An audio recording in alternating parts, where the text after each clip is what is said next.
Más noticias en The News. Es momento de irnos a Perú para hablar de la ola de inseguridad, de la ola de violencia que hay en el país. Nos encontramos con Carmen Alvarado. Carmen, ¿cómo estás? ¿Cómo estás, Magalí? Muy buenas tardes. Durante la mañana estuvimos en los exteriores de la casa de Mario Vargas Llosa y ahora es el turno de hablar de materia de seguridad ciudadana. Tenemos que hablar de Dina Boluarte y la prórroga de ese estado de emergencia, porque de hecho también lo que ha sorprendido es esta normativa, que también a continuación, en breve, van a escuchar una entrevista que hemos realizado al defensor del pueblo, José Gutiérrez, a propósito de esto que ya se ratificó. ¿De qué se trata? Han prohibido que dos personas transiten en una motocicleta. Es que recordemos que no solamente con respecto al sicariato, las amenazas, estos criminales, estos delincuentes utilizan las motocicletas pues para cometer sus fechorías, ¿no? Sí. Uno de ellos se baja, comete el asesinato, acribillan incluso a plena luz del día al sector de transportistas, a conductores, a empresarios. Bueno, esta prohibición ya empezó y claro que también hay una respuesta muy fuerte por parte de las organizaciones pro motociclistas,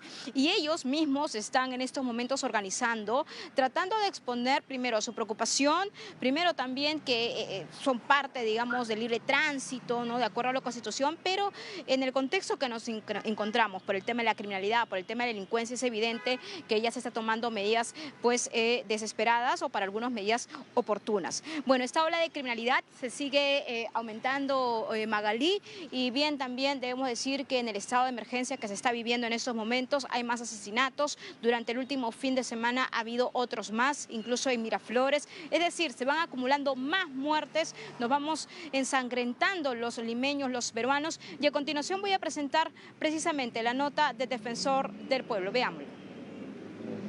Gracias, Andy, por el pase, compañero. Muy buenas tardes para ti y para todo nuestro auditorio de América Latina. En estos momentos yo me encuentro con una voz autorizada desde la capital peruana, José Gutiérrez, defensor del pueblo, aquí porque necesitamos hablar de varias de las medidas que, por una parte, se intenta incentivar desde aquí, pero también algunas medidas que se vienen dando en el Congreso de la República. De hecho, ayer hubo una jornada masiva, una movilización del sector de transportistas porque están siendo amenazados, extorsionados, y esto agobia día a día a todos los peruanos. Defensor, muy buenas tardes, un placer tenerlo, estamos en vivo. ¿Cómo estás, Carmen? Bueno, para mí es un honor que podamos conversar de un tema que aqueja a nuestro país, al Perú. Y explicar a Latinoamérica, ¿no? Y explicar a Latinoamérica que vivimos en un momento de emergencia. Sí. El gobierno ha decretado emergencia, ya va a ser 30 días que estamos en ese régimen de excepción. Probablemente se prolongue unos 30 o 60 días más, pero esta prolongación nosotros queremos, como Defensoría, no sea como una medida más de tantas que hemos visto para enfrentar la criminalidad, sino sea una medida muy efectiva en torno a planes operativos que tienen que ser previamente autorizados, de tal manera que este estado de excepción nos permita ser una herramienta para luchar eficazmente contra la delincuencia, entendiendo que ya no estamos hablando solo de la delincuencia común, sino de la delincuencia transnacional que compromete a toda Latinoamérica y que han sido bandas que se han ido organizando a raíz, digamos, de que los pueblos no se han levantado como debe ser, y ayer ha habido una expresión en el Perú, si bien un poco desmoralizado, decaído, porque estamos perdiendo esta batalla. No obstante, la firmeza de un reclamo de pedirle al Estado que acuda pronto a brindar la seguridad. No olvidemos que los estados democráticos, el monopolio de la fuerza para poner el orden público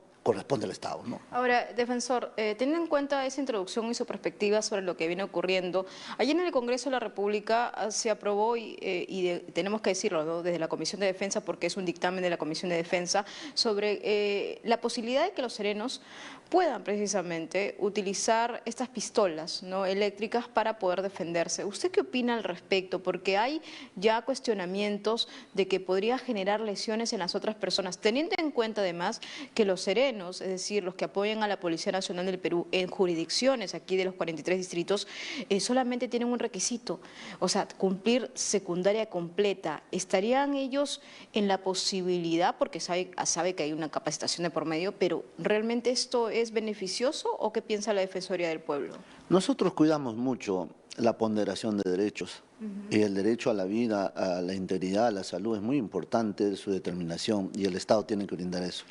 Y si para eso se tiene que dar un marco regulatorio temporal que permita, digamos, implementar una lucha eficaz, sobre todo con el conocimiento que tenemos que la Policía Nacional ya no se hace abasto, o sea, no, sus fuerzas no están coberturando una seguridad integral, entonces hay un afán colaborativo del Ministerio de Defensa a través de nuestras Fuerzas Armadas para brindar el apoyo que corresponde. Pero por otro lado tenemos en la zona urbana, sobre todo en las municipalidades de Lima Metropolitana, ya hace mucho tiempo los serenazgos que en muchas ocasiones han sido los aliados estratégicos justamente para luchar por la seguridad ciudadana. Y en ese sentido se les ha brindado algunas herramientas, pero creo que no las necesarias como para que también ellos puedan tener de alguna forma la suficiente capacidad operativa para poder reducir a los bandos. Para entenderlo bien, ¿a favor o en contra? A favor en parte, en contra en todo lo que puede ser el uso inadecuado de esos artefactos que pudieran provocar la vida. Entonces la Defensoría del Pueblo va a monitorear esta situación. Indudablemente, en el estado de emergencia nosotros cumplimos un rol muy fuerte porque primero el Estado en el uso excesivo del poder puede cometer muchos delitos, ¿no? Y entonces nosotros tratamos de desplegarnos lo máximo que podemos para poder estar justamente en esas operaciones que revistan, digamos, cierto riesgo de perjuicio a la ciudadanía. Indudablemente estamos en un momento difícil y las decisiones tienen que ser en ese nivel, ¿no? Estamos en un momento difícil, eso sin lugar a dudas. Por eso ahora voy a otro tema que nace aquí en la Defensoría del Pueblo. De hecho, también es una iniciativa que se comunicó a través de un pronunciamiento. Solicitamos al Poder Ejecutivo adoptar medidas extraordinarias en el marco del estado de emergencia, restringiendo el uso de motocicletas. Y claro, ha recibido críticas en los últimos días, porque algunas asociaciones de los mototaxistas están saliendo a decir que esto va en contra del libre tránsito, de la libre decisión que ellos tienen, porque claro, no todos son delincuentes y no todos son criminales, esa ha sido la premisa de ellos, pero por otro lado, lo que nos dicen las imágenes que nosotros como periodistas recibimos y de pronto también de los casos que nosotros podemos investigar, el uso de motocicletas para asesinar, para matar, para extorsionar, es la herramienta que se utiliza con mucha más solidez. Ahora, para que luego me explique acerca también de las críticas sobre este rango de horario que ha salido precisamente también de esta oficina. Lo escuchamos, defensor. Bueno, son 3 medidas, pero primero vamos por el tema de restringir el uso de la motocicleta para un pasajero adicional. Sí. O sea, solamente tiene que transitar el conductor. Ya estamos trabajando con el Ministerio del Interior, estamos en una mesa técnica como para evaluar justamente la incidencia de esta medida que podría resultar ciertamente eficaz, no para quizá ganar a la criminalidad, sino como una medida primero disuasiva, pero lo segundo como una medida eficaz en que ya la población, o sea, los criminales no utilicen esta herramienta para que pueda, por la versatilidad del mismo, puedan escapar o puedan evadir, digamos, su identificación o su captura, ¿no? Que es muy importante eso. Entonces, primero es eso. Y la asociación de motociclistas que hemos estado acá reunidos, hemos coincidido con ellos, son varias organizaciones, que hay que poner una cuota de arena en todo este proceso, ¿no? Que hay que poner cada uno nuestra participación. He entendido perfectamente que el crimen y el AMPA jamás va a querer que haya este tipo de medidas y hemos visto por conveniente con ellos que en 30 días deberíamos hacer una evaluación eficaz de cuál ha sido el impacto de la norma, ¿no? Y con relación a los horarios restrictivos, establecemos nosotros, si bien es cierto, durante todo el día hay crimen, hoy día mismo ha habido muertes, no atentados, si todo el día es eso, pero no olvidemos que la incidencia mayor de los extorsionadores, sobre todo, de los sicarios, está más centrado en horas antes de las 6, 7 de la mañana y posteriormente a las 6, 7 de la noche, ¿no? ¿No le parece, defensor, que teniendo en cuenta que es una medida, y como usted nos está relatando, la versión de esta asociación de motociclistas, ¿no? Que ellos estarían de acuerdo, ¿no? Para poder facilitar ello, ¿por qué un rango de horario? Porque yo le digo una cosa, o sea, durante la mañana, a plena luz del día, hay asesinatos, hay motociclistas que están utilizando precisamente esta herramienta para poder matar. ¿Por qué utilizar ese rango horario? Porque ha sido criticado, ha sido cuestionado. En los rangos de horario hay una ventaja, ¿no?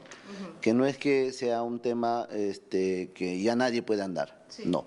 Esto nos va a permitir mantener ahorita un registro sobre, por ejemplo, la gente que utiliza la motocicleta con fines de trabajo, como son los delivery, para la población que se traslada por razones de trabajo fuera de estos horarios. Entonces, no sé si usted se acuerda, el MINSA en su momento, el Ministerio de Salud, desarrolló un aplicativo para que tengamos un salvoconducto que era virtual, pero que necesitaba, digamos, informar o entregar una información adicional, ¿no? Y eso es lo que estamos trabajando en este momento. Entonces, no es que es un no absoluto, que no es un no que va a atentar contra los derechos de trabajo que podrían tener muchos de nuestros compatriotas, o el acceso a los medios de transporte que también lo tienen de alguna manera. Entonces, no se trata de eso así, como dice, a rajatabla, sino más bien de establecer justamente unos mecanismos a través del software que nos permite identificar de quienes están haciendo una actividad paralela, como es la actividad laboral y la de tránsito acompañado, que podría ser un hecho excepcional y que debemos tener registrado, ¿no? Entonces, en principio, no habría una lesión, no habría un malestar, pero sí una intervención directa del Estado y un monitoreo adecuado de cómo se va comportando el uso de este tipo de herramientas que en su gran mayoría, casi un 100% se utiliza para el sicariato, se utiliza para las extorsiones, para poner las bombas en las madrugadas, en la puerta de las casas, en fin, tantas otras cosas, ¿no? Claro, pero también eso va a tener que ir de la mano con el trabajo de la Policía Nacional y también de las Fuerzas Armadas, de hecho, porque esto va a ser una cacería de los conductores, digamos, que están a bordo de estas motocicletas y que evidentemente si esto se aprueba y entra en rigor, pues van a tener que perseguir a todos ellos y va a tener que haber una articulación también entre todas las jurisdicciones, ¿no? Entre todas las municipalidades, porque bien sabemos que pasa eso, roban en un lugar y luego se escapan a otro distrito. Sí, las tecnologías, las tecnologías modernas deben servir justamente para la lucha contra el crimen. Y nosotros estamos desarrollando ya esos software como Defensoría, vamos a interoperar con el Ministerio de Interior con la finalidad de que la lucha sea eficaz, ¿no? Porque usted comprenderá que no se puede aceptar que cuando hacen su intervención encuentren a conductores de motocicleta, pero resulta que estos ya han tenido 3, 4 detenciones previas y que indudablemente muchos de ellos hasta son en RQ, pero tienen su licencia de conducir. Entonces, a partir de, creo yo, de un empadronamiento nacional, como lo estamos haciendo, o sea, el conductor no necesita empadronarse ni nada por el estilo, ya está su data cuando obtiene una licencia. Entonces, es el trabajo institucional que los municipios provinciales tienen que reportar a la Defensoría, porque ya lo hemos solicitado, toda su base de datos respecto a los conductores. Entonces, a nivel nacional vamos a tener un registro que nos va a permitir operativizar mejor ese tratamiento de la información. Entonces, la data, la información manejada bajo instrumentos tecnológicos adecuados nos permite tener, primero, una herramienta eficaz, que son los software o los aplicativos que se van diseñando. Y para que ya se están diseñando. Ya se están diseñando, y además hay otra herramienta también, un aplicativo de auxilio, que la vamos a lanzar.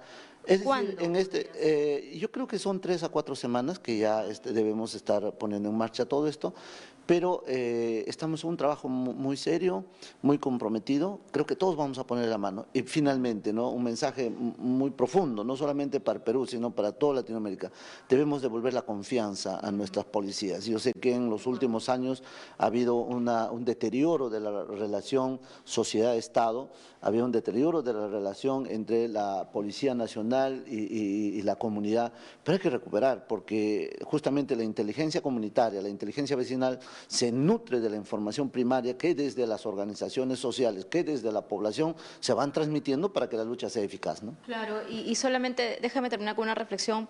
Si bien eso está pasando en la capital peruana, lo que ocurre en provincias, lo que ocurre en pueblitos alejados, donde las mismas, incluso los vecinos, las comunidades se organizan, es ahí donde también se tiene que poner foco, ¿no? Y es importante ver la dinámica de ellos, de cómo se defienden. Hay un riesgo ahora, y el Perú no es ajeno a ese riesgo. Cuando esto pasa, la comunidad se organiza y el sistema de justicia entonces se toma por las propias manos. Es como la fuente ovejuna, ¿no? O sea, el pueblo organizado adopta su propio mecanismo de defensa y eso hace que haya inclusive mayores vulneraciones de derechos y queremos evitar eso. Yo creo que entendiendo nuestro rol como comunidad, nuestro rol como autoridad, podríamos perfectamente diseñar una estrategia que haga eficaz este trabajo, porque la verdad es que ¿por qué avanza el AMPA? Porque no hay un Estado fuerte. ¿Y por qué no hay un Estado fuerte? Porque no es parte de la policía está comprometida con el crimen, parte del Ministerio Público está comprometido con el crimen, parte del Poder Judicial está comprometido con el crimen, porque si ninguno de estos estamentos estuviera combatido, yo le digo, le apuesto que esta tarea ya lo hubiéramos ganado hace mucho tiempo. Entonces el compromiso de esta gente con el crimen es tal que muchas veces abortan los planes operativos para dar justamente contra los líderes o mafiosos de todo este tratamiento delictuoso. Entonces nos hace, digamos, como que necesitamos una profilaxis, una limpieza profunda dentro de las instituciones, y nos alegra saber que el comando policial haya adoptado esta decisión firmemente y se haya declarado en reorganización en estos momentos la Policía Nacional. Esos 180 días nosotros lo aplaudimos.